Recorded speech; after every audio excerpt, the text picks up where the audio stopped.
Hi, my name is Gary Benson. My position on the show was as set designer, and this is...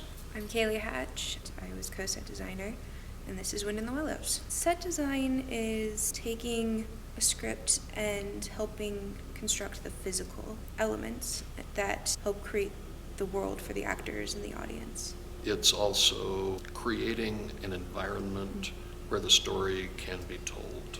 If you do set design right, you become a partner in the storytelling of the play. Throughout the design process, we talked a lot about this being kind of an organic space. When you're using spray foam, you can't necessarily completely control the look, but each individual little knob or nodule that comes out, you can't predict that. It's as if it were actually a hole in the ground. There's a slippery slide on there. There's trees, and the roots take the place of handrails in a lot of places. And then we have a human door. It just allows the actors to play. I think that was one of my favorite compliments, was one of the actors was like, I have so much fun playing on this. As a designer, I always love building reveals. We dig a hole for mold to come out of. We dig a hole for Toad to go to jail. So there's a lot of really fun things that the audience doesn't really see until it happens, and then they're like, what? We decided with a set like this that's so big that if we decided to stop for a scene change, that we were going to slow the show down. We do change location, but we ask the audience to use their imagination. Something that's very different about this design is that we decided to use lighter colored masking curtains. It's a lot less heavy than the black curtains are, especially when you consider the material. The velvet is just heavy. It's warm, whereas the muslin is light and airy and natural.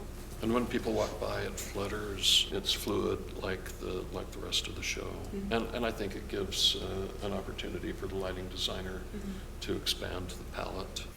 My name is Robert McKenzie. I am the lighting designer for The Wind in the Willows. Well, as a lighting designer, it is my job to create kind of the mood for the show, indicate when, where the characters are. Is it daytime? Is it nighttime? Is it winter? Is it summer? In terms of moods or themes, the one that really stuck out to me reading through the thing was just this overall feeling of whimsy. Color is a big help there. To me, that meant really highly saturated colors. But there were also moments where we really desaturate the colors as well to give it a really kind of stark and cold feeling. As I read through the script, I went through Google Images, image search, and says, okay, I want to look for something kind of looks like this. You know, I want a forest at kind of dusk. We created some really neat looks from some images that I found there.